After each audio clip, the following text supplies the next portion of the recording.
I can hear all the padlocks. Assalamualaikum. Walaikum salam. Okay, how's the journey? It was all fine. Yeah. This is all very secure, Islah. I see cameras, padlocks. Yeah. It's very discreet. Can you see the rest of the gym?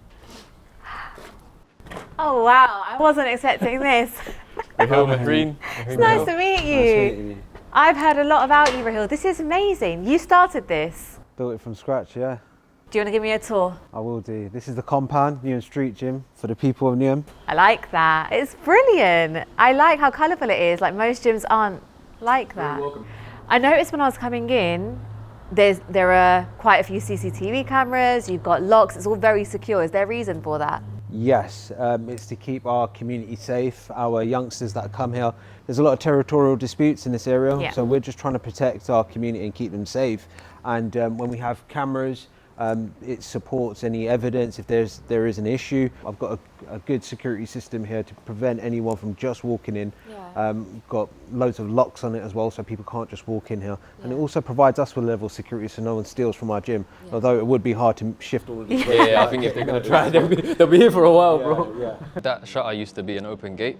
So when you used to open it, the gate would open, but then while it's open, you'd be able to see straight through the gym. So if there was a younger in here, and like someone was passing by that may have a problem with him, they would be straight looking at each other, will cause a problem. So this is just extra security for them. That's the Compound signature Hulk. Okay. Everyone has anger in them. You know, this is a place where a lot of young people release their anger and find their peace, but you have to go through a few stages of anger to get there. There is so much stuff in this gym. There's so much equipment. Everything seems like it's been really intricately designed. How long did it take you to set it up? It's taken me about 2 years to set up. It's clear that there is so much thought and effort that's gone into every part of this. Must have been very expensive. How on earth did you even get the funding or the money to start this place? I sold my house to build this gym. I couldn't qualify for a mortgage. I wasn't earning enough money. I sold my house, paid off all the debts that I had, and then used that money, the surplus, to build this gym. I didn't get any funding. Why did you decide to open a gym? What was your motivation behind that? Well, I used to go to a school at the end of this road. You were brought up in this area? I was. This area didn't have anything like this since I was growing up. So I thought, why not? It gives an opportunity for young people and the community members to have somewhere to go and somewhere to feel good about themselves. And we sponsor all the young people that come here, and I do that on my own back. You pay for that yourself? Absolutely. Why? Because who else is going to pay for them? Who else is going to invest into our future generation? They're very limited. We have a huge, high rate of poverty in this area. We have a lot of social deprivation, a lot of youth violence, a lot of families with single parents. There are issues in this community, and we're just that part of the solution that's making a difference. The difference is that I'm from this area and I understand the issues that come with this area, the cultural issues, the issues from the streets. So it's in our community's interest to have an organisation like us that is the perfect link bridge. Young people can relate to us. Do you remember the first time you came to the gym? No. What did you think when you first came in? Do you remember? When I came here, it was different vibe. Everyone was lovely. Just like, it was nice. Have you made friends with any of the other kids here? Yeah, I made lots of friends here. Everyone here, we talk about the issues and we sit down and like we help each other. If someone's going through a problem, we sit down, we chat to them, and that is the biggest thing. The only place that Osman feels safe is here. In what way did Raheel help you? I must have called him from jail to come court to support me, and he did. Like, I can trust him, I feel comfy around him. He's a good person. How long have you both been coming to the gym for? I've been coming to the gym since I think September of last year, which is when I decided to like make a change to my life and to my routine, because I was in a bad situation. I was really big, like quite a fat kid, getting bullied a little bit by some people in my year. For me, it's been roughly a year as well. There's not many gyms that allow actual people who are under 16 to work out. I got familiar with the people, you know, with Raheel, with everyone else who was coming, with the workouts, and then as I started to calm, I started to see everyone work out, I was like, you know, I need to get a routine myself.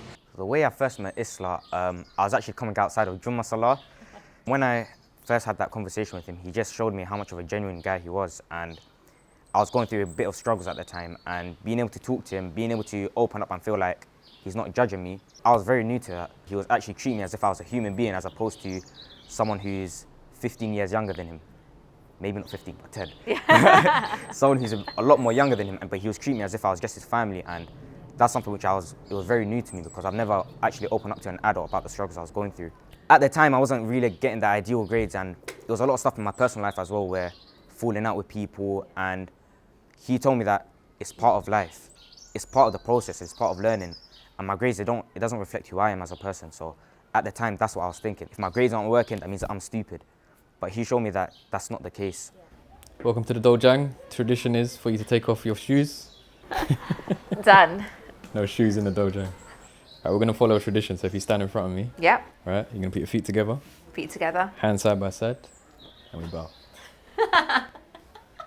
Take a seat.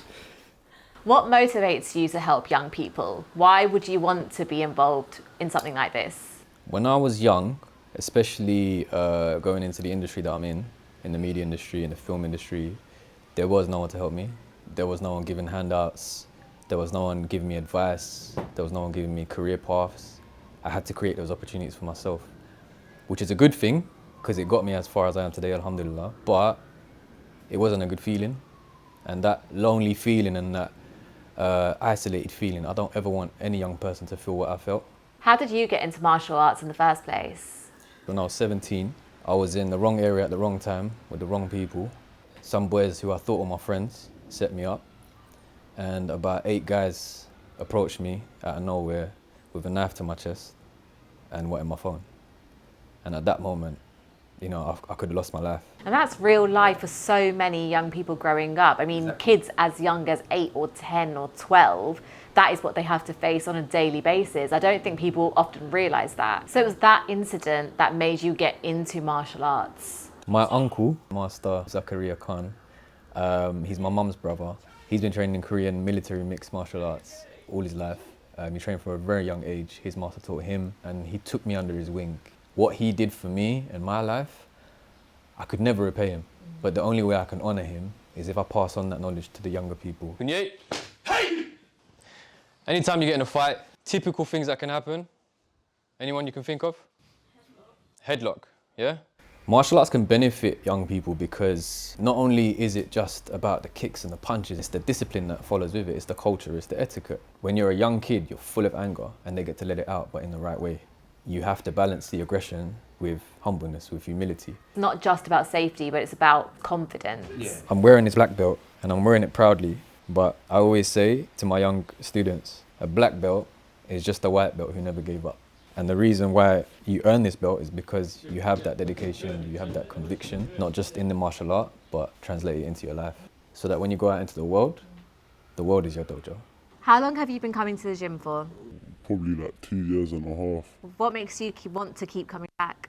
Cause they actually support me. Like when my brother passed away, like they've been supporting me, they give me advice.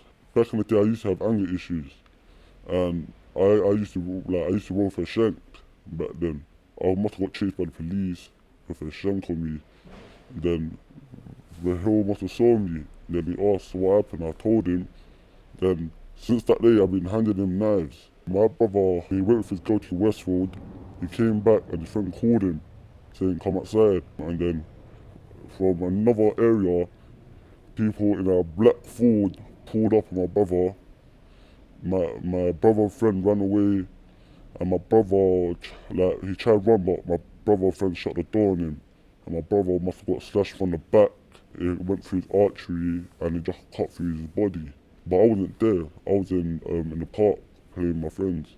Yeah, my parents called me saying my brother got stabbed. Yeah, but I didn't believe it. I thought like it was a joke thing. How old were you when that happened? I was like 12.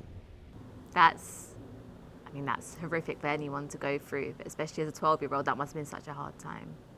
So then you met Raheel, and Raheel helped you through that? Yeah, cause like don't get it twisted, like I would get revenge if I got the drop on them, but Raheel told me it's not worth my life.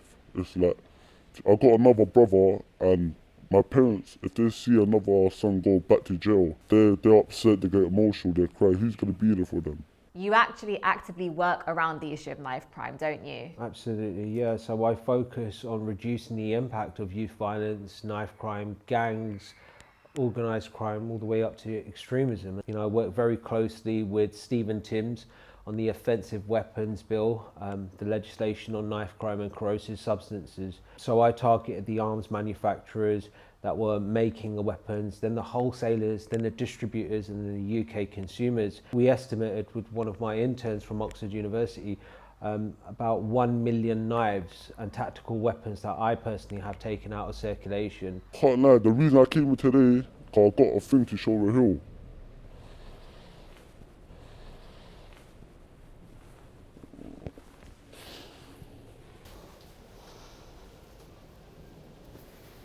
Did you take that off road?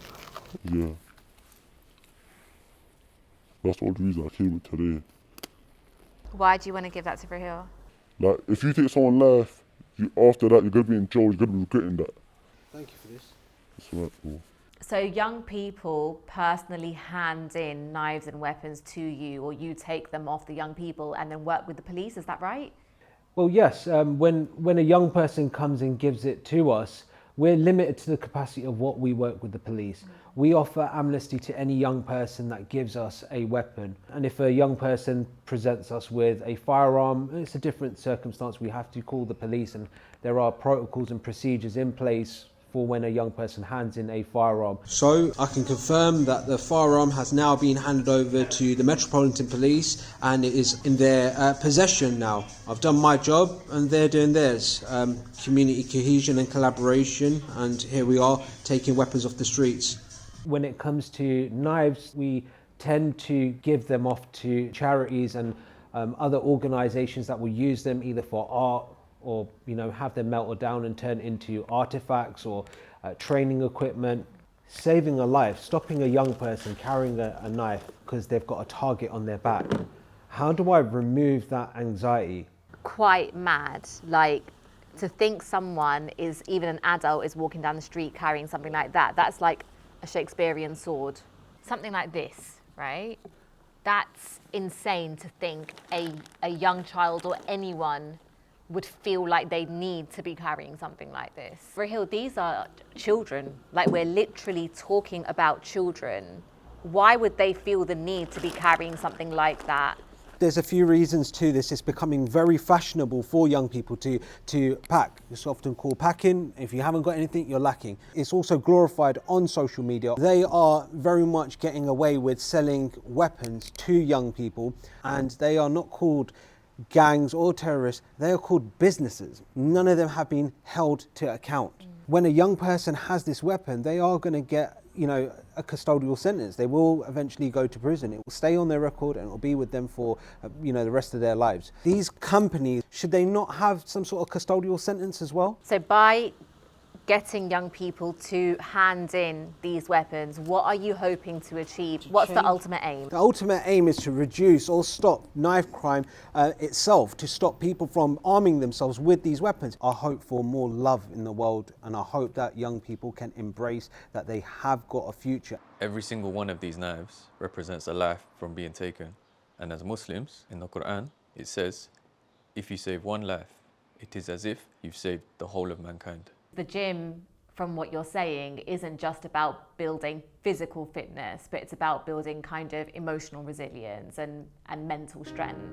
Saving a young person's life, it means more to me than being able to come home to a big house, driving a nice car. I'd rather have the reality of when I put my head down and when I go to sleep, I've saved lives. We're at that level where we can talk to them and be like, I've been through what you've been through. I can level with you, talk to me, and it's a safe place for them because they don't get judged here. It gave me a routine, it gave me something that I can strive towards. They really taught me that it's just about not limiting my options, like just being myself. And I feel like that's something where if I didn't come here, I wouldn't know that. I can never really thank them for the stuff that they've done for me. I thank Raheel a lot, because if it wasn't for him, I don't think I'd be here. I think I'll be in jail or dead.